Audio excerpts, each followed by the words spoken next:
guys, this is Carrie. You're watching A Crone's Life. I got something in the mail yesterday and I opened it, but I thought, oh gosh, this is Kickstarter, so you might be interested. So, I haven't taken anything out. I just realized that I was opening something off camera, so I stopped. So, this is from the Ravenswood Academy, and this is a Kickstarter I didn't notice that a lot of people got interested in, but I was fascinated personally because, sorry, I have something in my other hand.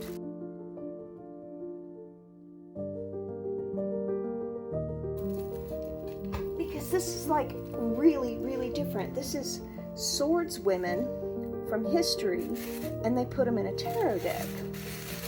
So they did all this research and did like actual tracking down of most of these people. These lovely ladies, and did the artwork to illustrate the people that they are.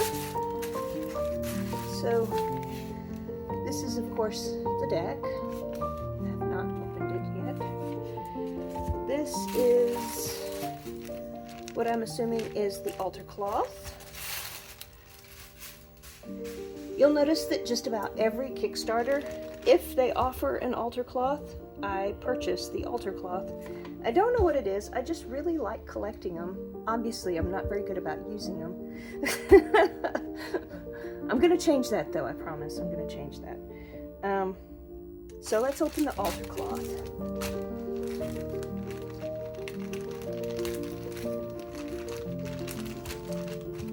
Yes, I have a whole new setup for my ironing board right next to my desk here.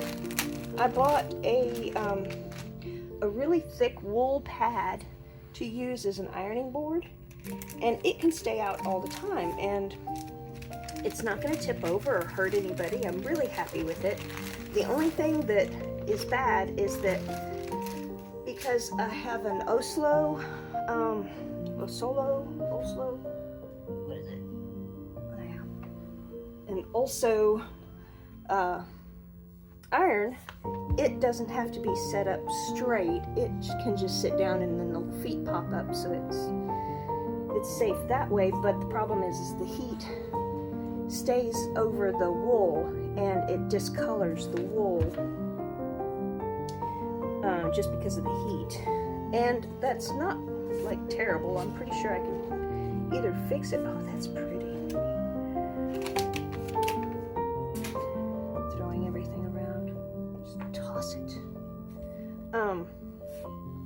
I'm pretty sure I can fix it, and if I cannot fix it, I will just use one side for ironing, and I'll flip it over for when, you know, I'm not ironing and it's just there. This says, find eyes within, look for the door, into the unknown country. So let's read it the correct way. Find eyes within, look for the door, into the unknown country. Interesting. It's very pretty. I like this color.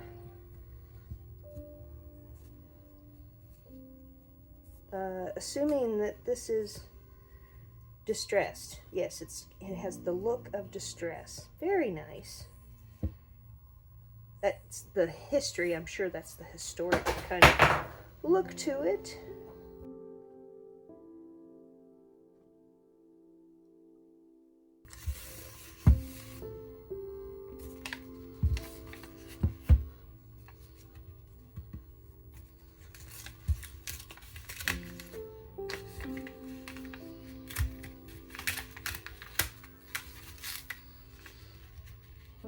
We were out gathering the other day. Of course, the mosquitoes have gotten too bad, really, really bad. But I wanted to gather some sweet gum balls. I've learned a lot about their, you know, the meaning behind sweet gum balls and what people use them for spells. So I wanted to pick up a few of those. All right, look at that. Sideways.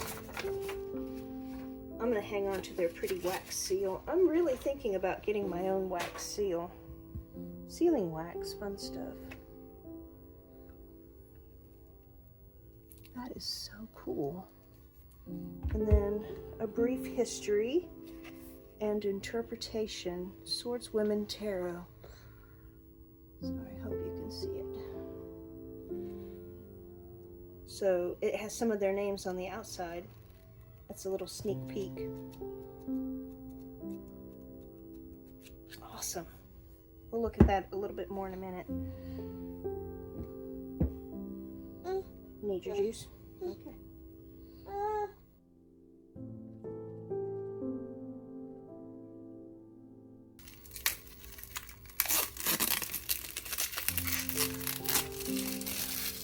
Oh, it had a tab. I'm so silly. Okay.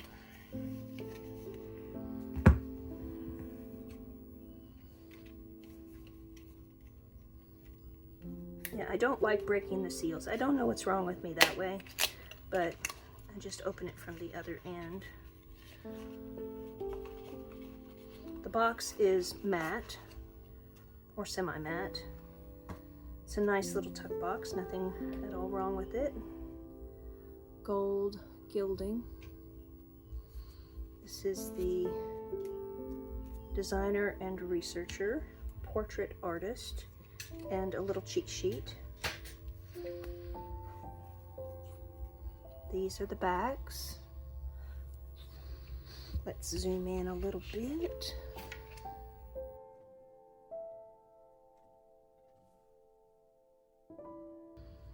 So I noticed when I turned this over, I kind of knew it was going to be a pip deck, so just get ready for that. That's the world, and it is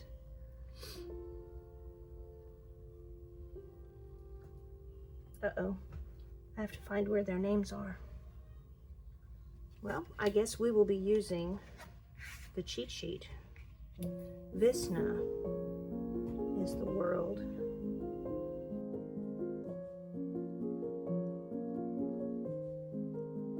Found Visna, Denmark, 8th century. When writing on the history of Denmark, 12th century historian Saxo Grammaticus details women who dressed like men and relentlessly practiced with weapons rather than caring for a homestead. As he writes, Saxo seems to not approve of the role that they had chosen, yet readily acknowledges that these women were extremely dedicated to martial practice and eschewing luxuries. One such woman Saxo names specifically as Visna, who is described as a hard woman, skilled in the arts of war, a captain and a standard bearer at the Battle of Thank you, honey. I appreciate your help with that pronunciation because it looks like it could be tricky. Bravelier.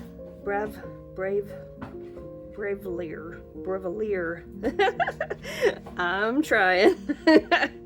It's recorded that Visna fought bravely despite losing her hand. Hers was a company that battled with long swords and shields of sky hue, sometimes taking part in duels. Throughout the poems and sagas of the Viking Age, dozens of women are listed by name who practice war and weapons. Some are captains in armies, others supernatural beings in epic tales. Many of the details behind these stories are lost. The famous tale of Beowulf itself only survived via a lone single manuscript, the edges of which are singed by a fire from the 1700s. Who knows what other 1,000-year-old manuscripts were not as fortunate enough to last until the current day. Well, that's lovely. I think that gives you a nice background to each person. I mean, I haven't read all of them, but that example was very good. So, Judgment is Ella Hatan, or Hatton. The sun is, of course, Hong Wan Hao. I say, of course, I was going to say, I thought it was Milan. Anyway, the moon is Emra Sawano. I'm not going to be good at this. The star, I think I remember him highlighting the star during the campaign, because she does tricks with her daggers. She wasn't actually a battle ready swords person. She was more skilled with swords to do tricks, but I'm not sure, so we'll check into her, all those fun ways.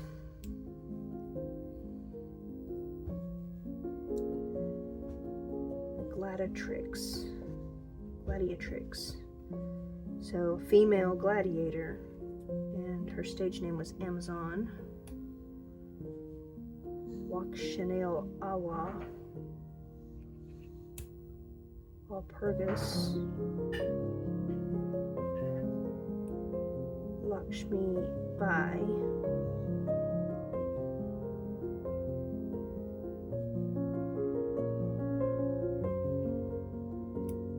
Hamulan, and then we got Harriet Tubman.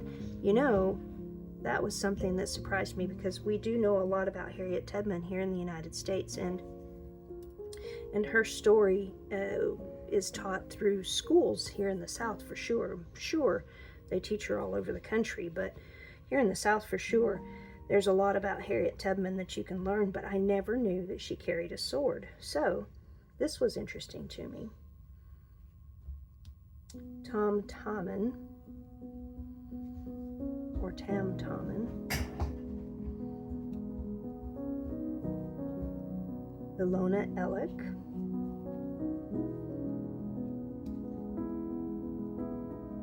Victoria Seddon. Nawi. Edith Clifford. So she's a sword swallower. She has a very interesting story that they highlighted during the campaign as well. Joan of Arc. Tomo Gozen.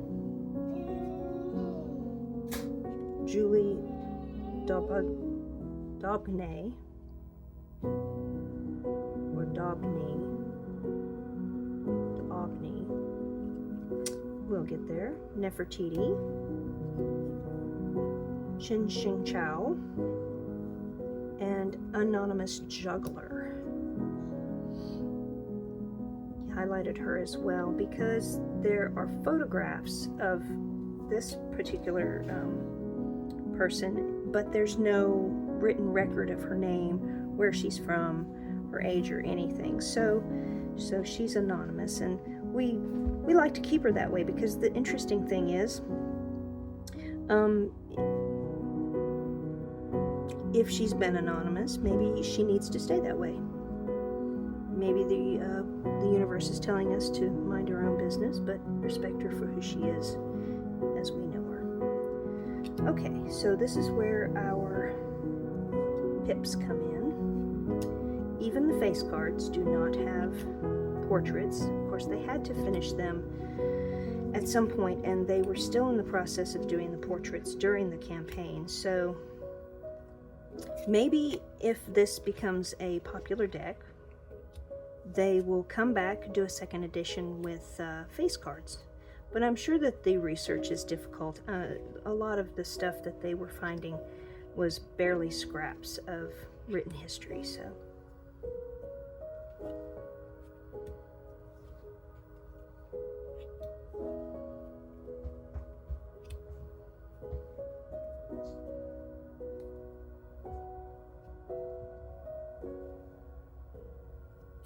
So on the sides of each card, and these are good to try and show, we have some keywords. So service, good, jealous, loving, honorable, and life for the Queen of Wands. We're all pretty familiar with the Queen, so with the Queen of Wands, she's very popular.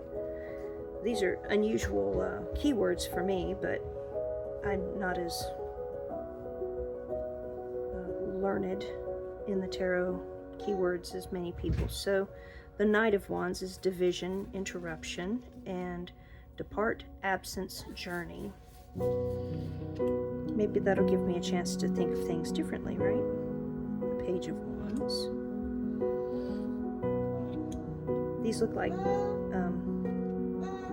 walking sticks. What's up, girlfriend? You want your blanket? Are you pooping? You're so funny.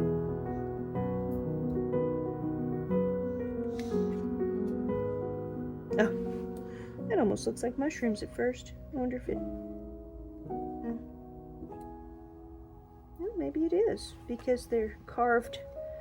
Yes, they're carved handles on the staffs, on the walking sticks. That's very cool. I'm glad they got creative with their pips.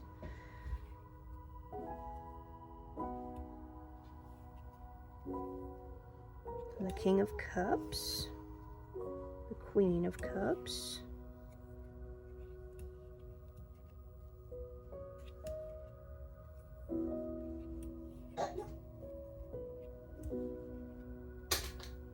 Oh, that's very bold compared to the rest of these.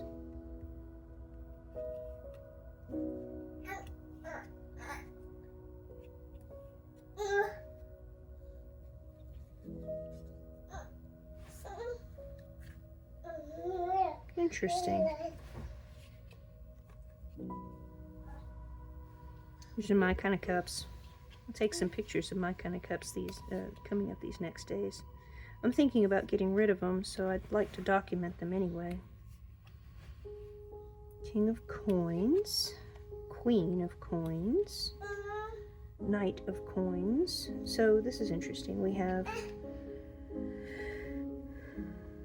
well, this is just a regular coin, but this one is Victoria, Queen Victoria. This one is, just says Republic of France. Oh, that looks like Sacagawea on the coin. 10 of coins. Hey, honey. Hey. 6. And the coins all look the same, past the face cards. They have the same design on them, I think. Well, no. Maybe they don't. They look very similar, but they do not have the same design on them. Okay. There we go. And the Ace of Coins. So, it's a lovely deck, and it has lots of people to read about and learn about. Not one of the most exciting decks that I've ever looked at, but I am fascinated by history, and women in history particularly is exciting. So this will be on my desk for quite a while until I can get everything read. So Alexander Petty holds a Bachelor's of Art in Music Composition and Master's of Arts in History. He is also a student of both the cards and martial arts. The portrait artist is Fabiana Terre. She's a professional illustrator who studied art in northern Italy, where she currently resides. The Ravenswood Academy Tarot deck. True history, well crafted. So the Ravenswood Academy is where you would go to learn more about this deck. And I will let you guys go for now. I hope you liked it. See you later.